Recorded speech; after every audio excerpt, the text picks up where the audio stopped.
Yes. Hi, how are you? I am good, thank you. Okay, great. Sorry about that. First of all, congratulations on everything.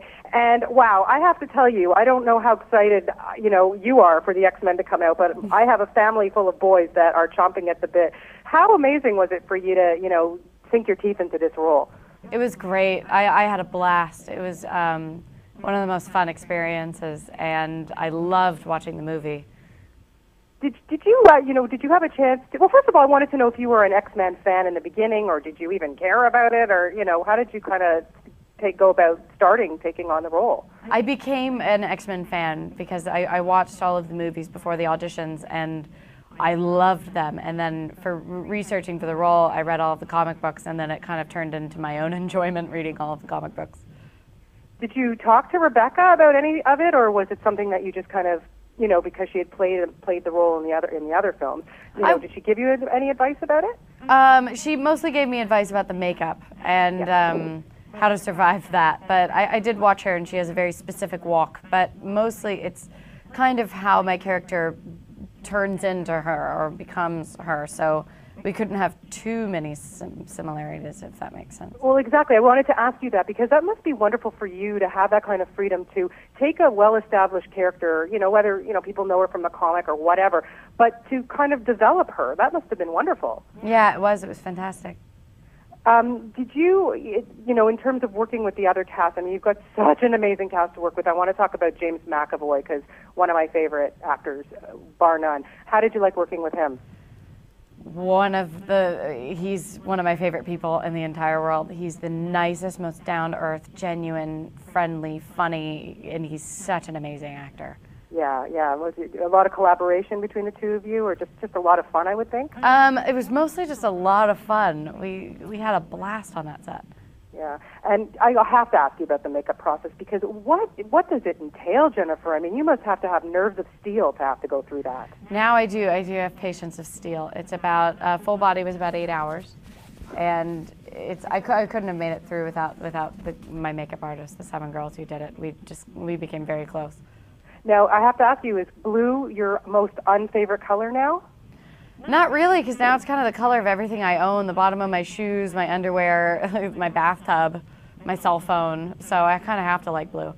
Okay, that's all right. Now, I wanted to know, we've seen you, of course, the success of Winter's Bone, and then we see you in the Beaver and all these amazing indie films. What was it like for you to kind of go from that to this big, huge budget movie? Was it any different, really? It was fun. Filmmaking is filmmaking, but I did have a much bigger trailer, and the food was better. Okay, well, that's a given. Yeah. You should. You're an Oscar nominee now. Give me a break. Come on. Are you still kind of reeling over being at the Oscars and that whole experience? What a beautiful, yeah, absolutely. Beautiful night. I don't know if that's something that ever sets in. You looked so fantastic. That red dress, if I could fit into it, I would have bought it right away. Thank you. You looked absolutely stunning. What was your first reaction to seeing yourself in the makeup the very, very first time you had it on for X-Men? It's very bizarre. You kind of look like this work of art. You kind of look like a statue, and it's weird. It looks crazy when you smile, so I try not to cover up my teeth when I smile because your teeth turn bright white. But, yeah, that's what I can imagine. So I guess you didn't have to do any teeth whitening. It's probably just enhanced. Oh, no. You look like a commercial when you're out of there. Just think of the possibilities, Jennifer. Yeah, exactly. That's what they should do for more Trident commercials.